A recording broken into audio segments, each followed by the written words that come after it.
The Bible never mentions the Antichrist, not the way Hollywood does. No horns, no one-world government, no charming psychopath with a barcode on his forehead. In fact, most of what you think you know about the Antichrist comes not from Scripture, but from centuries of fear, politics, and a very busy Middle Ages rumor mill. But the weirdest part? The concept started small. Like, blink and you miss it small. A few vague mentions in the epistles, and that's it. But humans hate a vacuum, and medieval theologians? They hate ambiguity even more. So buckle in, because the Antichrist wasn't revealed, he was built. One wild interpretation at a time. The earliest Christian texts barely cared about him. In the New Testament, the word Antichrist appears 5 times. That's it. And all 5 are in the letters of John, not the flashy parts of Revelation. And they're plural. Yes, plural. John doesn't warn of a single Antichrist rising to power. He says, even now, many Antichrists have come. Basically, anyone denying Jesus is an Antichrist. Not the Antichrist, just a run-of-the-mill spiritual opposition. So how did we get from that to a global despot causing Armageddon? Blame a few early bishops, some hysterical monks, and a couple of emperors who really needed their enemies to look evil. The first person to really freak out about a singular Antichrist was Irenaeus, a 2nd century bishop who wanted to tie all heresies together into one neat little package of bad. He cherry-picked verses from Daniel, Thessalonians, and Revelation, none of which mention the word Antichrist, and mashed them into a single future figure, the ultimate heretic. It was theological Frankenstein, stitched together from unrelated texts.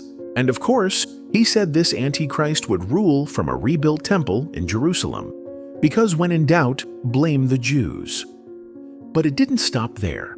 By the time the Roman Empire got Christianized under Constantine, things really spiraled. Now, Christianity had political power, and that meant enemies. And when you've got enemies, what better way to discredit them than calling them Satan's intern? Take Emperor Nero.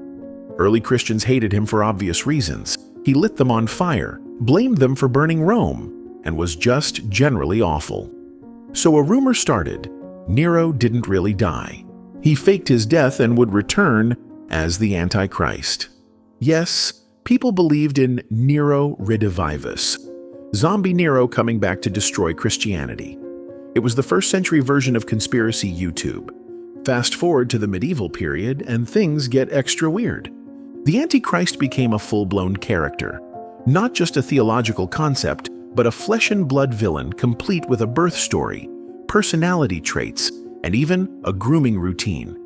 According to one popular 12th century monk, the Antichrist would be born in Babylon to a Jewish woman, fathered by the devil himself.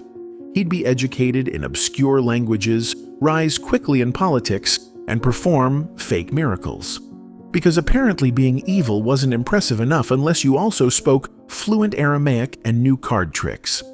He'd declare himself God in Jerusalem, kill the prophets, and be defeated only when Jesus himself returned to dropkick him into a lake of fire. Monks wrote entire biographies of the guy. They debated whether he'd be handsome to deceive the masses or hideously deformed to reveal his inner evil. One manuscript even claimed he'd sweat fire and have eyes like a basilisk. Because subtlety? Not medieval theology's strong suit. And people believed this stuff. Peasants were taught to fear the rise of the Antichrist like it was tomorrow's weather report. Any natural disaster, war, or bad harvest was seen as a sign of his approach. In 1348, when the Black Death wiped out half of Europe, preachers pointed to it as Antichrist's calling card. Never mind the fleas and rats, it was obviously the beginning of the end. Then came the part where everyone started accusing everyone else of being him. Popes called rival kings the Antichrist. Kings called rebellious bishops the Antichrist. Protestants in the Reformation flat out labeled the Pope as the beast of Revelation. Martin Luther even published pamphlets comparing the papacy to the whore of Babylon. And yes, it sold like hotcakes. Everyone had an Antichrist. It was the theological version of calling someone a Nazi on the internet. Instant moral disqualification. The absurdity peaked during the medieval Three Popes crisis. In the 14th century, the Catholic Church had not one, not two, but three men claiming to be the true Pope. Naturally, each called the other two the Antichrist. One monk even argued that the very existence of multiple popes proved the real Antichrist had come and was wearing a tiara, because apparently nothing screams apocalypse like ecclesiastical office drama. And then the prophecies started to multiply. People wrote entire manuals for spotting the Antichrist, lists of traits, instructions on how to resist him. One guide warned he'd perform marvels, like walking on water or raising the dead, but not with God's power, just good old demonic sleight of hand. Another warned that he'd convince even the righteous, unless they had the sign of the cross and a very solid grasp of doctrine. Basically, don't be spiritually gullible or you're toast. And what did he look like? That depends. Some said tall, elegant, and persuasive. Others claimed he'd have donkey ears and dragon breath.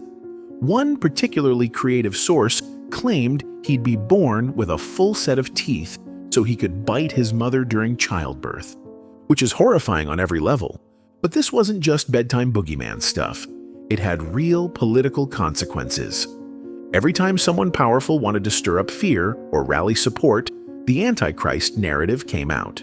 During the Crusades, Islamic leaders were cast in the role.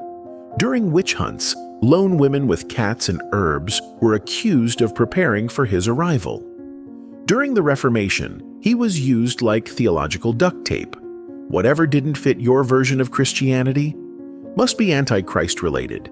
Even Enlightenment thinkers got in on the action. Voltaire joked that every Christian sect seemed to agree on one thing: the Pope was the Antichrist. By then, the concept had become so bloated and flexible it could fit anyone you didn't like.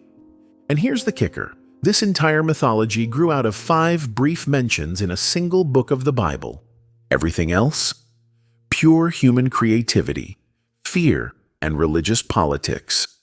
Even the book of Revelation, the favorite playground for end-time speculation, never mentions the word Antichrist.